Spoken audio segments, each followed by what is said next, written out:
नमस्कार साथियों, स्वागत है आप सभी का सिविलियंस में। पिछली क्लास में हमने भारतीय संविधान में वर्णित मौलिक अधिकार को शुरू किया था, जिसके तहत हमने समानता का अधिकार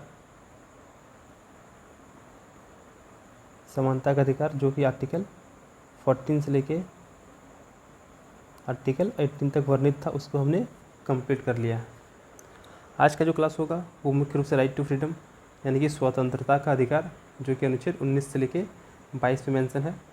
19, 20, 21 और 22, तो इन 4 आर्टिकल को हम लोग इस क्लास में कंप्लीट करेंगे, जिसमें से आर्टिकल 19 काफ़ी ज़्यादा बड़ा होगा और काफ़ी ज़्यादा इम्पोर्टेंट भी हो जाएगा, लेकिन एक बार समझ लेंगे तो काफ़ी हद तक ईजी पड़ जाएगा।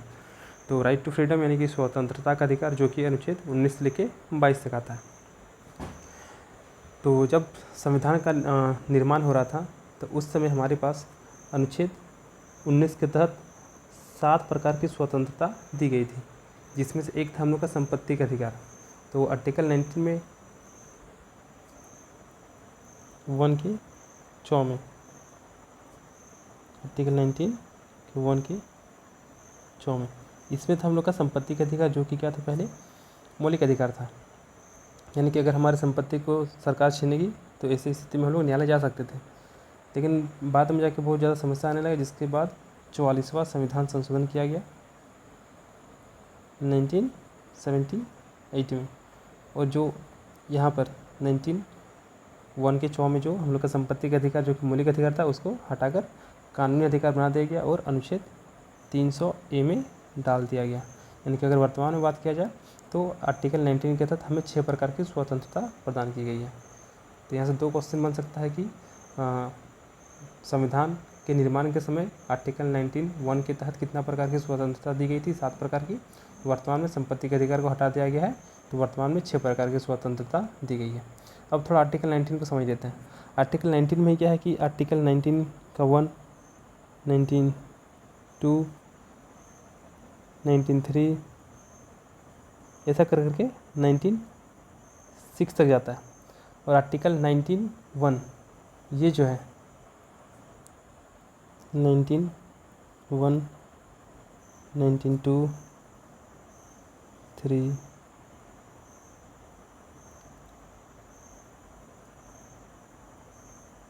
तो ये है 19 क्लॉज 1, 2, 3, 4, 5, 6 करके है।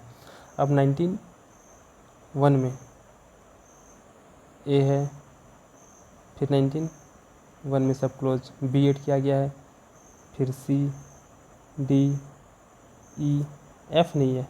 क्यों? क्योंकि एफ में क्या था, हम लोग का संपत्ति का अधिकार था, तो एफ फोर क्या हो जाएगा, फॉल्स।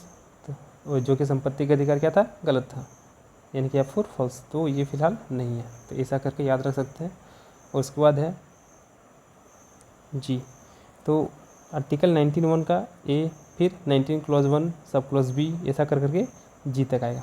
तो आर्टिकल 19(1)(a), आर्टिकल 19(1) इसमें हमें वर्तमान में 6 प्रकार की स्वतंत्रता प्रदान की गई है। अब इन स्वतंत्रता में भी कुछ कुछ प्रतिबंध लगाया गया है, जिसके बारे में आर्टिकल 19(2) में मेंशन किया गया। उसी प्रकार से article 19 clause 1 sub clause B में हम लोग को कुछ स्वतंत्रता दी गई है, कुछ अधिकार दिया गया है, और उसके बारे में जो प्रतिबंध होगा वो अनुच्छेद 19 के 3 में बताया गया है। फिर आता है 19 क्लॉज 1 और सब क्लॉज सी, तो इसमें भी हमें जो अधिकार दिया गया है उससे संबंधित प्रतिबंध 19(4) में बताया गया है। फिर जाके आता है हम लोग का 19 क्लॉज 1 सब क्लॉज डी और ई, तो इन दोनों पे जो अधिकार दिया गया है, इन दोनों से संबंधित प्रतिबंध हम लोग का अनुच्छेद 19 के 5 में दिया गया है। और आर्टिकल 19(1) सब क्लॉज जी में जो अधिकार दिया गया उससे संबंधित प्रतिबंध अनुच्छेद 19 के 6 में दिया गया है। तो इस प्रकार से हम लोग आर्टिकल 19 को पढ़ेंगे। तो उम्मीद है कि क्लियर हो गया होगा कि किसमें क्या दिया है। तो आर्टिकल 19 खुद में 6 भाग में बटा हुआ है, जिसमें से आर्टिकल 19(1) ये भी अन्य 6 भाग में बटा हुआ है। इसी में क्या था, हम लोग का संपत्ति का अधिकार था आर्टिकल 19 क्लॉज 1 के सब क्लॉज एफ में, जिसको हटाकर कानूनी अधिकार बना दिया गया।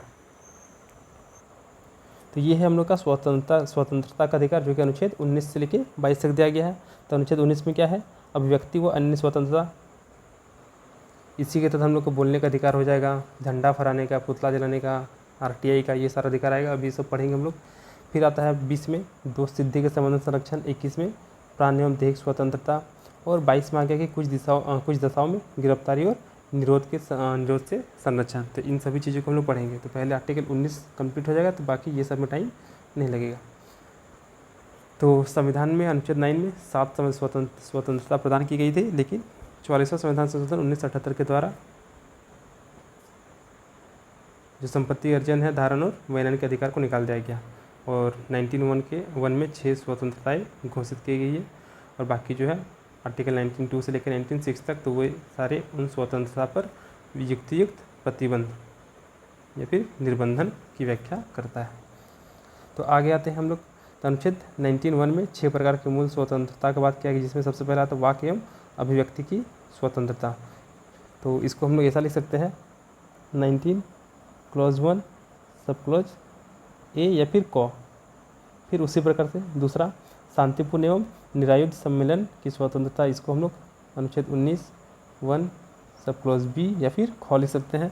फिर तीसरा संगठन या संघ बनाने की स्वतंत्रता। 4 भारत के राज्य क्षेत्र में सर्वत्र आबाद संचरण का अधिकार।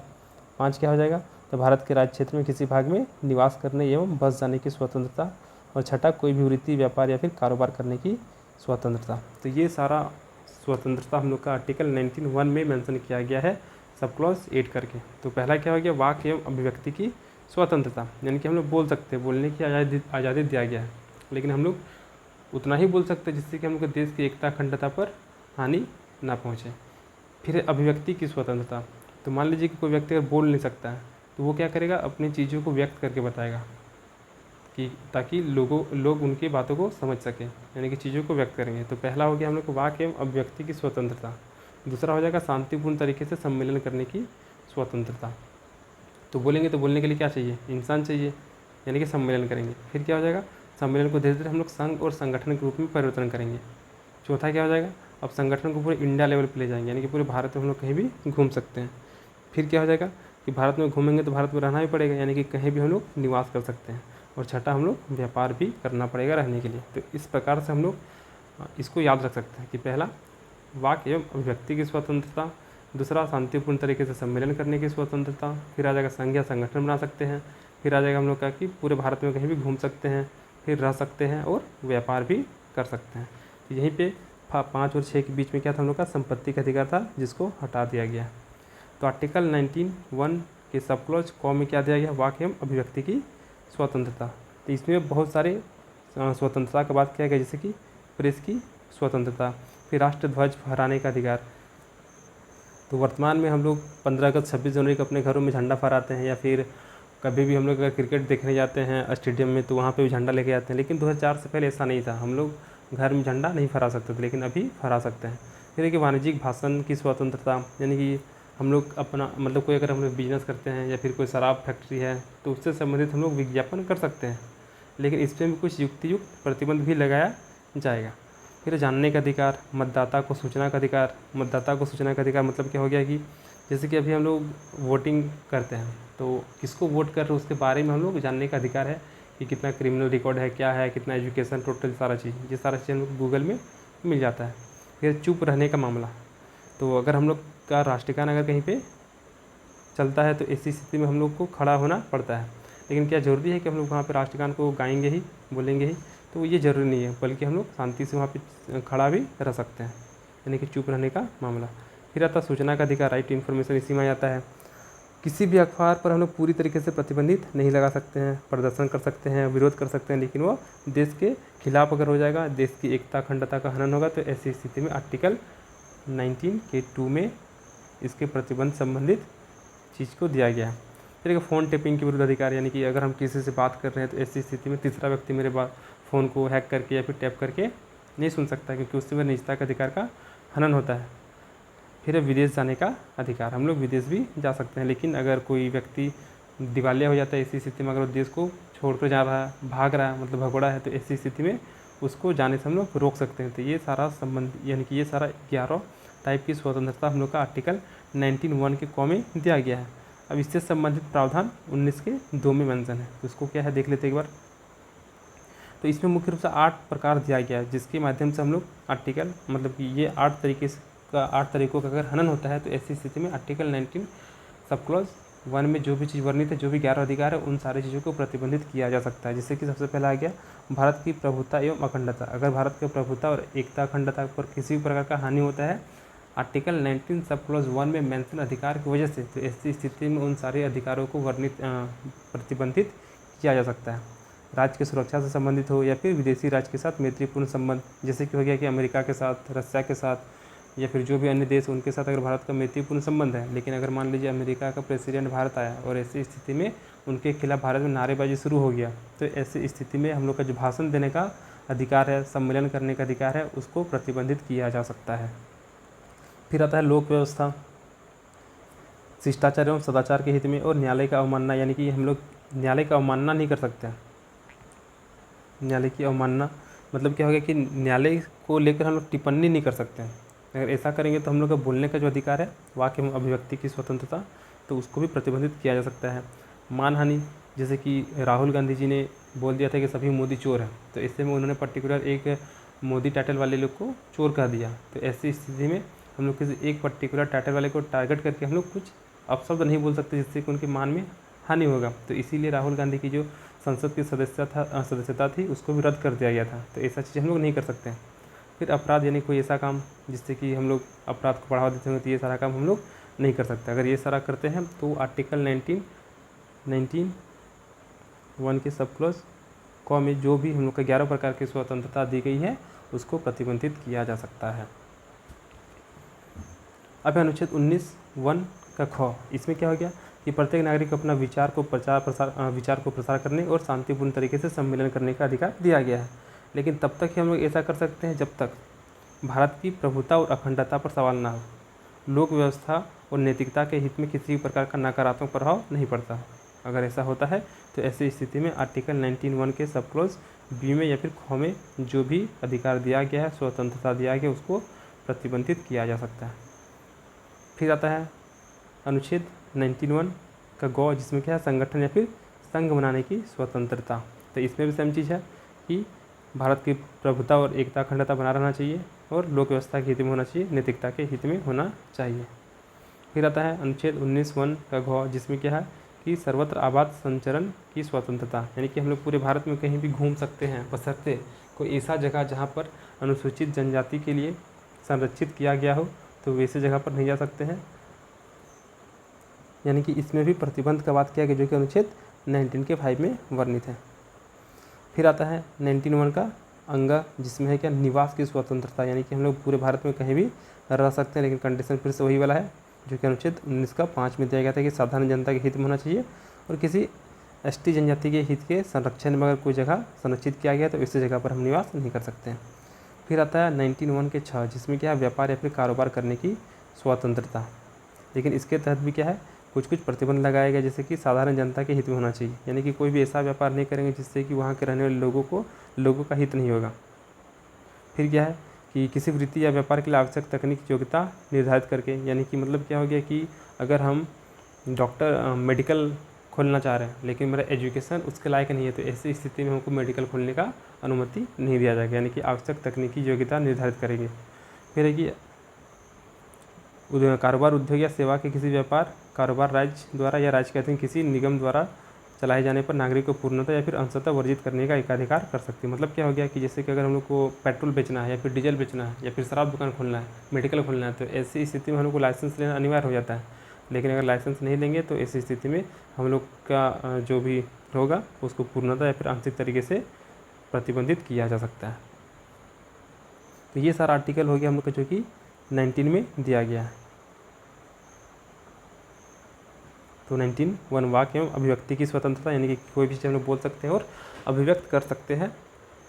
फिर दूसरा शांतिपूर्ण तरीके से हम लोग सम्मेलन कर सकते हैं। तीसरा संगठन या फिर संघ बना सकते हैं। चौथा हो गया कि पूरे भारत में कहीं भी घूम सकते हैं, लेकिन वो सारी जगह जहाँ पर एसटी के लिए आरक्षित किया गया हो, आरक्षण है, तो वो जगह पर हम लोग नहीं जा सकते। सेम चीज़ निवास करने वाले से संबंधित था।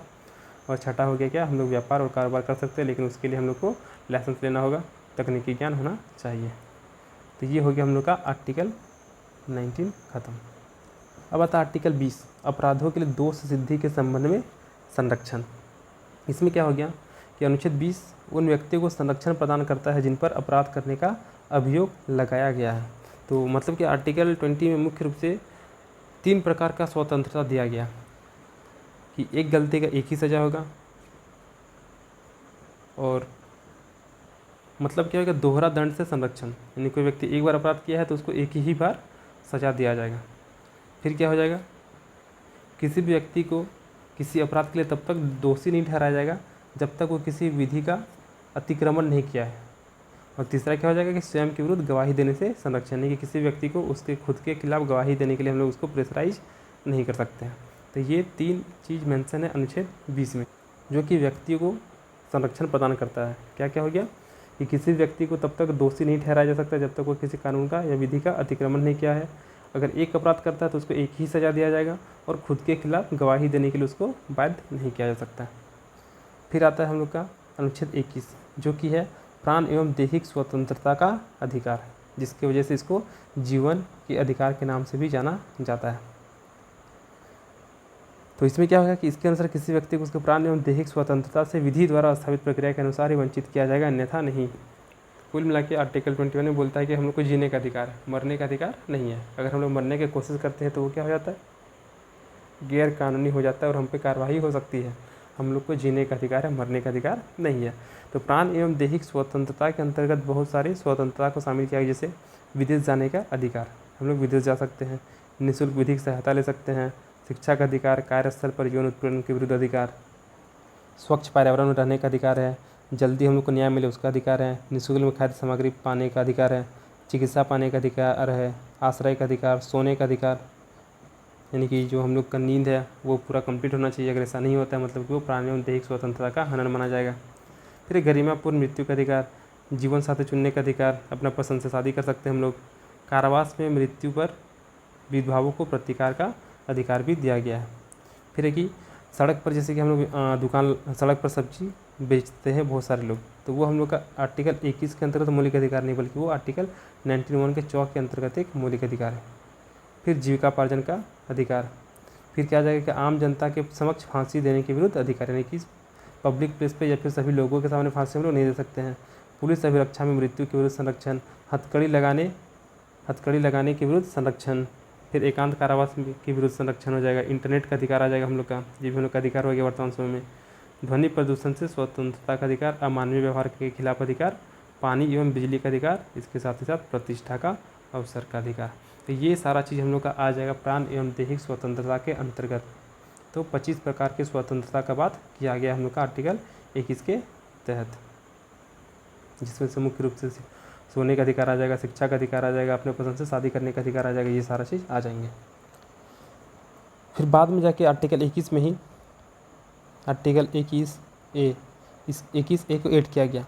इसमें क्या किया गया, तो इसके लिए 86वां संविधान संशोधन किया गया 2002 में। इसको याद रखना कि आर्टिकल 21A इसके लिए 86वां संविधान संशोधन 2002 में किया गया, और इसके माध्यम से शिक्षा का अधिकार को मौलिक अधिकार बनाया गया।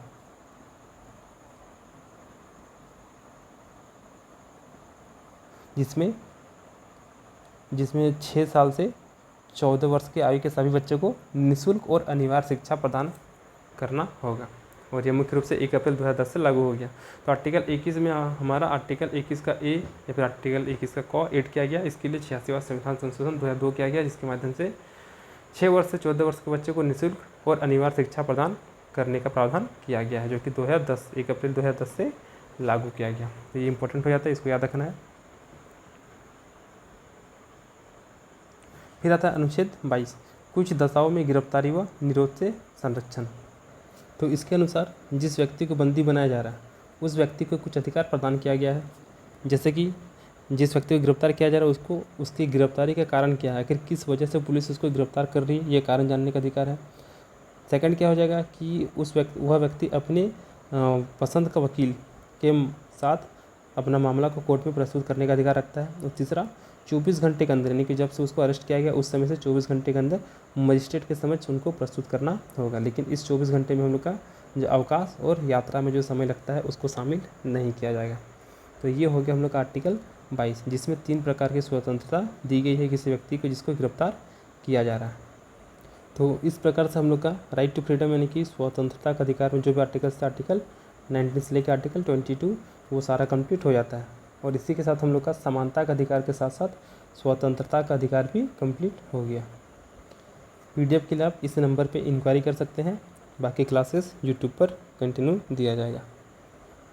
तो मिलते हैं अगली वीडियो के साथ, तब तक के लिए धन्यवाद।